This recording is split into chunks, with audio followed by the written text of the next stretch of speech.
Update, I got the snap ring out of the hole. That was really easy.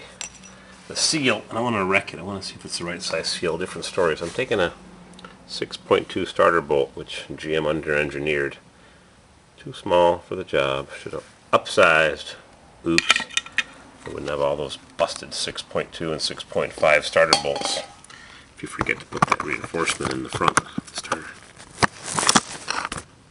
So I've got a bolt on a vice grip which just pops into the seal. Let's see if I can slide hammer it out of the hole. The snout, throw it bearing a shaft. Dink! I tried a variety of tools. Nothing worked. Bent needle nose pliers. Antique set of slip joint plumber's pliers with flat jaws. That didn't work. I wanted to save the seal because I wanted to see, give you something to look at in the background.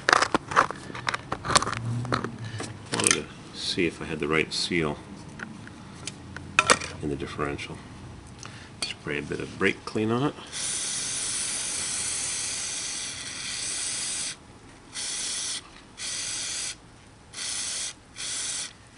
These gloves are unaffected by this very strong cleaner. Oh, a little spring fell out of the seal. There's a spring behind there, did you know that? Holds the rubber tight. Yep, spring goes right in there. Just like that. Unless you've mangled this seal in the past, you wouldn't know there was a spring in there.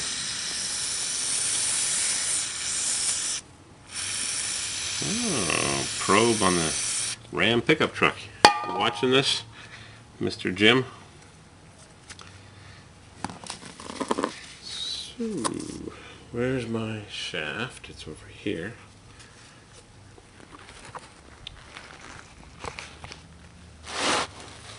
Now, is this the right size seal? Because it was sure pouring out of oil. Nope. Wrong seal for the job. There's the problem right there. You can just hear a little bit. I'm going to put it on macro. Give me a second so I can move this closer. Don't go away. Alright, it's on macro now. I can get a little bit closer. You can actually hear the seal tapping on the side surface. Well, I can feel it. That seal is too loose. I'm going to show you what the correct seal fit should be. I've got one right here. I had a few of these in my collection of stuff I've had since the 80s. One box is marked 1985. Yeah, you can feel it already. Tighter fit. There. Doesn't move. This seal, loose. There's my problem. Yep. And that seal is 2 years old. I think I changed this Diffy, maybe 1 year old. Changed it last spring. Yep, somebody put the wrong seal in the Diffy. Look at that, lousy $2 part. Yep, nice tight fit.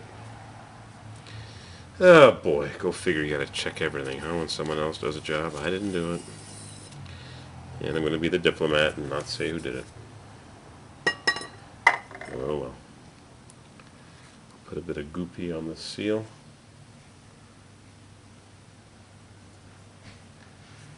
Yep.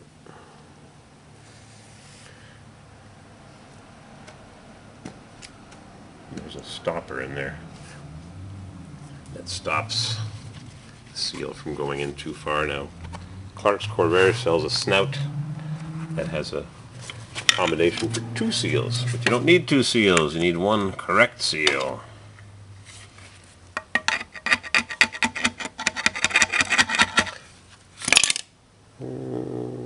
Use my flashlight, which doesn't work.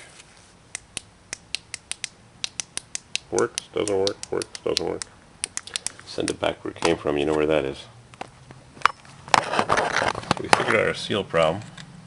I'm going to put that little locking ring in. I don't even know what the locking ring does. Maybe it holds the shaft from rubbing on the seal. Not much tension there. Then I'm going to put this shaft back in the tranny. This is I had a visitor just pop out of the woods, out of the woodwork, literally out of the woods. This is the output of the clutch. Sends power to the tranny, which internally sends power to the differential, which goes through those U-joints. So it's an output shaft. I've got my clutch aligned. Actually, your timing is good. You can help me put this thing in. Now, you can't really wreck this seal because you don't lift up the transmission to put this shaft in, unless you're trying to change the transmission with the engine in the vehicle, and you drop it at an angle and you try slide the tranny out, and that's when you could damage that. Huh. But not really, because you're just sliding it in just like that. Got some goopy on there. That's it. And you lift the whole thing up and you slide it back into there, but you're not beating on that seal really. You're beating on that little snap ring lock. I got some goopy on there. Lots of goopy to collect dust and maybe not work properly. There's a reverse switch on the back of the tranny. Hangs down. And people drag it across the floor and mangle the reverse switch. Of course, I don't have reverse lights anyways. So the next thing I'm going to do is put the whole thing back to that. So you'll help me get your hands there to get you some gloves, and we'll crank this baby up in a few hours. Time to throw this thing together. You got your gloves on? Ready. All right. Ready to help.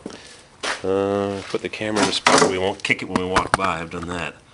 Put it in the middle of the pathway and walk by and kick it. Field goal with the camera. So all we're doing is, yeah, unfortunately that's always in the way a little bit. It'll actually just go right by the side. It's just out of the way. That's the linkage for the accelerator. Okay. I'll crank it.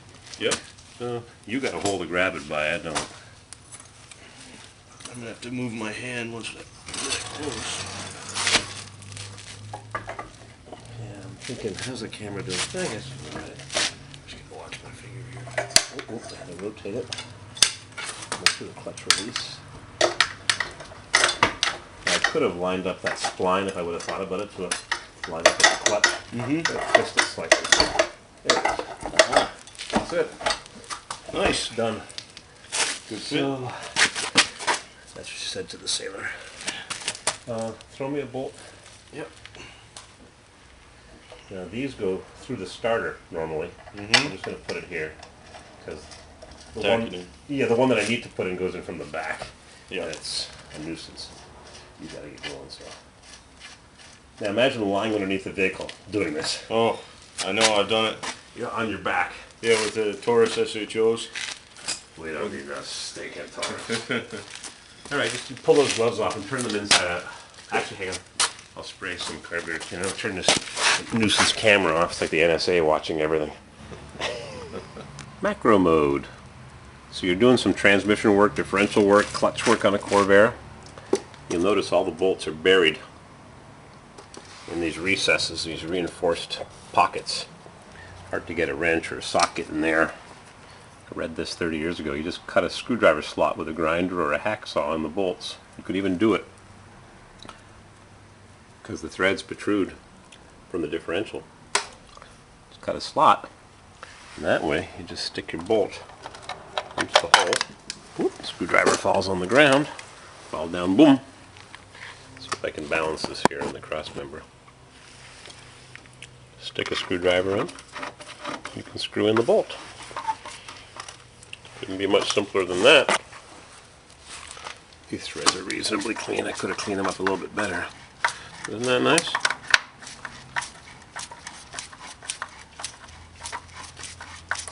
Sure beats spinning a ratchet with limited access. Look at that. A little gap there. I wonder why. Oh, it's heavy. A couple bottom ones, fun to get to. And the reverse switch, all those guys are dragged on the ground, mangled. One day I'll get the reverse lights to work. There it is, screwdriver slot. Good idea. Starter goes there. Put the starter in now. Wonder if I'll crank it. Maybe I'll crank it on the ground, make sure everything lines up. Hopefully that ring is welded on in the correct spot. Sometimes they get re-welded because they break off. It was sure sounding good before with the old pressure plate. Hope the new one sounds as nice and smooth. Good, smooth cranking. Especially when it won't start up. Alright, keep on working. Plug it away. What time is it? 3:15 in the afternoon, middle of the day.